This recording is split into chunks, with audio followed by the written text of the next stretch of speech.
നമസ്കാരം. രാജ്യത്ത് ഒരു പ്രധാനപ്പെട്ട നിയമസഭാ ഇലക്ഷൻ ഫെബ്രുവരി 5-ാം തീയതി നടക്കാൻ പോവുകയാണ്. അത് ദില്ലിയിലാണ്. ദില്ലി എന്ന് പറയുന്ന ഭാരതത്തിന്റെ തലസ്ഥാന നഗരി ഇപ്പോഴും കഴിഞ്ഞ ഒരു 10 വർഷമായിട്ട് BJPക്ക് അവിടെ നിയമസഭാ ഇലക്ഷനിൽ വിജയിച്ചു കയറാനായിട്ട് സാധിച്ചിട്ടില്ല. ആം ആദ്മി പാർട്ടിയാണ് വലിയ ഭൂരിപക്ഷത്തിൽ വിജയിച്ച് പോന്നിരിക്കുന്നത്. പക്ഷെ കഴിഞ്ഞ 5 വർഷത്തിനിടയിൽ ജനങ്ങൾക്ക് വലിയ രീതിയിലുള്ള ദ്രോഹകരമായിട്ടുള്ള നടപടിക്രമങ്ങളാണ് ആം ആദ്മി പാർട്ടിയുടെ ഭാഗത്തുനിന്നുണ്ടായിരിക്കുന്നത്. വലിയ രീതിയിലുള്ള അഴിമതികൾ നടത്തിക്കൊണ്ട് കെജ്രിവാൾ എന്ന് പറയുന്ന വ്യക്തി യഥാർത്ഥത്തിൽ രാഷ്ട്രീയ പ്രവർത്തനം ആരംഭിച്ചത് തന്നെ അദ്ദേഹത്തിന്റെ വ്യക്തി താല്പര്യങ്ങൾ മാത്രം നടപ്പിലാക്കാൻ വേണ്ടിയിട്ടാണ് എന്നുള്ള രീതിയിലേക്കുള്ള ഒരുപാട് കാര്യങ്ങൾ ജനങ്ങളുടെ മുന്നിൽ ബോധ്യപ്പെട്ട ഒരു ഇലക്ഷനും അല്ലെങ്കിൽ കഴിഞ്ഞ ഒരു 5 വർഷം അവരുടെ പ്രവർത്തനം അങ്ങനെയായിരുന്നു. ഇത്തവണ ഈ ഇലക്ഷനിൽ BJPക്ക് വലിയ സാധ്യതകൾ പറയുന്നുണ്ട്. അപ്പോൾ ഈ വിഷയവുമായി ബന്ധപ്പെട്ടുകൊണ്ട് നമ്മോടൊന്ന് സംസാരിക്കാനായിട്ട് എത്തിയിരിക്കുന്നത് BJPയുടെ കർഷക മോർച്ച ദേശീയ ഉപാധ്യക്ഷനായിട്ടുള്ള അഡ്വക്കേറ്റ് ജയസൂര്യ സാറാണ്. സാറേ നമസ്കാരം. സാറേ, ഇത്തവണ ദില്ലിയിൽ കെജ്രിവാളിനെ മറിച്ചിടാനായിട്ട് മോദിയുടെ പടക്ക് അല്ലെങ്കിൽ BJP എന്ന് പറയുന്ന രാഷ്ട്രീയ പ്രസ്ഥാനത്തിന് സാധിക്കുമോ എന്നുള്ളതിൽ എന്തെങ്കിലും ഒരു വിശ്വാസം ഇപ്പോഴുണ്ടോ? ഇത്തവണ കേജ്രിവാളിനെ മറിച്ചിടാൻ BJP ഒന്നും ചെയ്യേണ്ടതില്ല, നരേന്ദ്രമോദി ഒന്നും ചെയ്യേണ്ടതില്ല. ഡൽഹിയിലെ ജനങ്ങൾ അത് തീരുമാനിച്ചു കഴിഞ്ഞിരിക്കുകയാണ്. ഡൽഹിയിൽ താമസിക്കുന്നവരുമായി ഞാൻ സംസാരിക്കുകയും നേരിട്ട് ആ വിഷയങ്ങൾ അറിയുകയും ചെയ്തതിന്റെ അടിസ്ഥാനത്തിൽ കൃത്യമായിട്ട് എനിക്ക് പറയാൻ കഴിയും. 11 കാരണങ്ങൾ, ഒന്നല്ല 10 അല്ല 11 കാരണങ്ങൾ കൊണ്ട് ഡൽഹിയിൽ ഇത്തവണ BJP അധികാരത്തിൽ വരും. BJP ഒന്നും ചെയ്തില്ലെങ്കിലും BJP അധികാരത്തിൽ വരും. കാരണം അത്രമാത്രം ദുരിതപൂർണമായ ജീവിതത്തിലൂടെയാണ് ഡൽഹി നിവാസികൾ കടന്നു പോകുന്നത്. ഞാനത് ഓരോന്നോരോന്നായിട്ട് കൃത്യമായിട്ട് പറയാം. അരവിന്ദ് കെജ്രിവാൾ 2 തവണ ഭരിച്ചപ്പോൾ സൗജന്യങ്ങൾ വാരി കോരി കൊടുത്തിരുന്നു. അത് വളരെ ശരിയാണ്. സൗജന്യ വൈദ്യുതി, സൗജന്യ വെള്ളം എന്നൊക്കെ പറഞ്ഞ് ജനശ്രദ്ധ പിടിച്ചിരുന്നു. പക്ഷേ ഇന്ന് ഡൽഹിയിലെ ജനങ്ങൾ ആവശ്യപ്പെടുന്നത് ഇത്തരം സൗജന്യമൊന്നുമല്ല, മറിച്ച് മാന്യമായി മര്യാദയായി ജീവിക്കാൻ കഴിയുന്ന ജീവിതാന്തരീക്ഷം ഡൽഹിയിൽ വേണം എന്നാണ്. അതിന് കാരണമുണ്ട്. ഡൽഹിക്ക് ചുറ്റുമുള്ള നോയിഡയില്, ഫരീദാബാദില്, ഗുഡ്ഗാവില്, ഡൽഹിക്ക് പുറത്തുള്ള ഈ 3 പ്രദേശങ്ങളിൽ ഡൽഹിയേക്കാൾ ജീവിത ചെലവ് കുറവാണ്. വളരെയേറെ വൃത്തിയുള്ള അന്തരീക്ഷം അവിടെയുണ്ട്.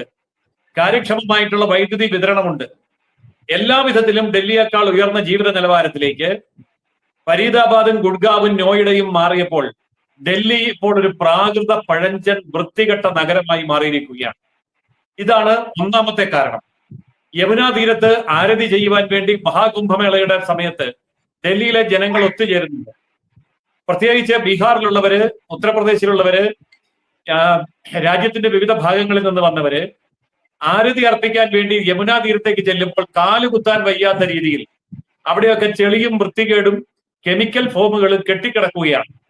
യമുന വൃത്തിയാക്കുമെന്ന് കേജ്രിവാൾ പറയാൻ തുടങ്ങിയിട്ട് 20 വർഷമായി. ഇന്ന് വരെ യമുന നദി വൃത്തിയാക്കാൻ സാധിച്ചിട്ടില്ല. അത് മാത്രമല്ല, യമുനയിലെ വെള്ളത്തിൽ വിഷം കലക്കി ഹരിയാനയിലെ ഗവൺമെന്റ് എന്നുള്ള പൊള്ളയായ ആരോപണം അദ്ദേഹം വെച്ചു. അതിന് മറുപടിയായി ഹരിയാന മുഖ്യമന്ത്രി യമുനയിലെ വെള്ളം കുടിച്ചു കാണിച്ചപ്പോൾ കേജ്രിവാളിന്റെ ആരോപണം അമ്പാടെ പൊളിച്ചു. എന്ന് മാത്രമല്ല, നിങ്ങൾക്ക് ധൈര്യമുണ്ടോ ഡൽഹിയിലെ ഏതെങ്കിലും ഒരു ഭാഗത്ത് ശുദ്ധജലം നിങ്ങൾക്ക് സ്വയം കുടിച്ചു കാണിക്കാമോ എന്ന് കേജ്രിവാളിനെ വെല്ലുവിളിച്ചു. കേജ്രിവാൾ ഇന്ന് വരെ വെള്ളം കുടിക്കാൻ തയ്യാറായിട്ടില്ല. അപ്പോൾ ജനങ്ങൾക്ക് മനസ്സിലായി കേജ്രിവാൾ പറയുന്നത് പൊള്ളത്തരമാണ്. രണ്ടാമത്തെ കാരണം ഡൽഹിയിലെ വൈദ്യുതി തകരാറാണ്. ഗ്രാമപ്രദേശങ്ങളിൽ പോലും ഇല്ലാത്ത വിധം ഇടയ്ക്കിടയ്ക്ക് വൈദ്യുതി മുടങ്ങുന്ന ഒരു പരിപാടി ഡൽഹിയിൽ ഉണ്ടായി. വെള്ളക്കെട്ട് ഉണ്ടാകുന്ന സമയത്ത് വൈദ്യുതി ലൈനും വെള്ളവുമായി ബന്ധപ്പെട്ട് നിരവധി പേര് ഷോക്കേറ്റ് മരിച്ചിട്ടുണ്ട്. ഈ കാര്യത്തിലും കേജ്രിവാളിന് പരിഹാരമുണ്ടാക്കാൻ കഴിഞ്ഞില്ല. മൂന്നാമത്തെ കാര്യം, നിത്യോപയോഗ സാധനങ്ങളുടെ വില ഡൽഹിക്കകത്ത് വളരെ കൂടുതലാണ്. ഡൽഹിക്ക് പുറത്ത് ഗുഡ്ഗാവിലും നോയിഡയിലും ഫരീദാബാദിലും വളരെയേറെ ചെലവ് കുറവാണ്. ഇതും ജനങ്ങളെ ചിന്തിപ്പിക്കുന്നുണ്ട്. നാലാമത്തെ കാര്യം വാട്ടർ പൊല്യൂഷനാണ്. ശുദ്ധജലം ഡൽഹിയിൽ കിട്ടാനില്ല. ജലവിതരണത്തിനെ സംബന്ധിച്ചിടത്തോളം ആരോഗ്യകരമായിട്ടുള്ള ശുദ്ധജലം കൊടുക്കാൻ ജനങ്ങൾക്ക് കഴിയാതെ വരുമ്പോൾ രോഗങ്ങൾ പിടിപെടുകയാണ്. ഇത് ജനങ്ങൾക്ക് വളരെയേറെ എതിർപ്പുണ്ടാക്കിയ കാര്യമാണ്. അഞ്ചാമതായി എയർ പൊല്യൂഷനാണ്. ഡൽഹി ഇപ്പോൾ പഴയതിനേക്കാൾ വൃത്തികെട്ട രീതിയിൽ വായു അന്തരീക്ഷ മലിനീകരണം കൊണ്ട് പൊറുതിമുട്ടിയിരിക്കുകയാണ്. ഇതിനെതിരെയൊക്കെ വോട്ട് പിടിച്ചുകൊണ്ടാണ്, ഇതൊക്കെ ഞാൻ ചെയ്യുമെന്ന് അവകാശപ്പെട്ടുകൊണ്ടാണ് കേജ്രിവാൾ അധികാരത്തിൽ വന്നത്. പക്ഷേ ഒന്നും ചെയ്യാൻ സാധിച്ചിട്ടില്ല. അതിനേക്കാളൊക്കെ ഭീകരം ഡൽഹിയിലെ തെരുവുകളാണ്. വൃത്തികെട്ട നാണംകെട്ട തെരുവുകൾ, വാഹനം ഓടിക്കാനോ നടന്നു പോകാനോ കഴിയാത്ത പോലെ, സൈക്കിളിൽ പോകാനോ ബൈക്കിൽ പോകാനോ കഴിയാത്തതുപോലെ, സ്വച്ഛമായി സുന്ദരമായി സഞ്ചരിക്കാൻ കഴിയാത്തതുപോലെ, ഇടുങ്ങിയതും പൊളിഞ്ഞതും വൃത്തികെട്ടതും, നന്നാക്കാൻ എന്തെങ്കിലും റിപ്പയറിംഗ് വന്നാൽ നന്നാക്കാതെ കിടക്കുന്നതും, പൊടിയടിഞ്ഞതും, കാറ്റടിച്ചാൽ പൊടിയും, വേനൽ വന്നാൽ പൊടിയും, മഴക്കാലത്ത് ചെളിയും, നടക്കാൻ വയ്യാത്ത വൃത്തികെട്ട നഗരമായി ഡൽഹി മാറിയിരിക്കുന്നു. ഇനി ഏഴാമതായി 49 കോടി രൂപ മുടക്കിയാണ് അരവിന്ദ് കെജ്രിവാളിന്റെ കൊട്ടാരം മോടി പിടിപ്പിച്ചത്. കൊട്ടാരം പൊളിച്ചു പണിതല്ല, മോടി പിടിപ്പിക്കാൻ തന്നെ 49 കോടി രൂപ. വമ്പൻ അഴിമതി അതിന്റെ പുറകിലുണ്ട് എന്നുള്ളത് ജനങ്ങൾക്ക് ബോധ്യപ്പെട്ട് കഴിഞ്ഞു. ഡൽഹിയിലെ മന്ത്രിസഭയിലെ പ്രമുഖരായിട്ടുള്ള ക്യാബിനറ്റ് മിനിസ്റ്റേഴ്സ് മുഴുവൻ ജയിലിലാണ്. അതായത് ഒരു മന്ത്രിസഭ മുഴുവൻ ജയിലിലാണ്. അവരെ പുറത്തെത്തിക്കാൻ നിയമത്തിന്റെ എല്ലാ വഴിയും നോക്കിയിട്ടും ഒരു കോടതിയും അവർക്ക് ജാമ്യം പോലും അനുവദിക്കുന്നില്ല. അപ്പോൾ തീർച്ചയായിട്ടും കോടതികളെല്ലാം ഒരേ സ്വരത്തിൽ കേജ്രിവാളിന്റെ മന്ത്രിമാർക്കെതിരെ സംസാരിക്കുന്നു, അവരെ ജയിലിലിട്ടിരിക്കുന്നു, അവർക്ക് ജാമ്യം കൊടുക്കുന്നില്ല. അപ്പോൾ അടിസ്ഥാനപരമായി കള്ളനാണ് കേജ്രിവാൾ എന്നുള്ളത് ഡൽഹി ജനത തിരിച്ചറിഞ്ഞിരിക്കുന്നു. മദ്യ നയ അഴിമതി 600 കോടി രൂപ കേജ്രിവാൾ പോക്കറ്റിലിട്ടു എന്നുള്ളത് ഇപ്പോൾ വളരെ വ്യക്തമാണ്. ഒരു കോടതിയും അദ്ദേഹത്തെ കുറ്റവിമുക്തനാക്കാൻ തയ്യാറായിട്ടില്ല.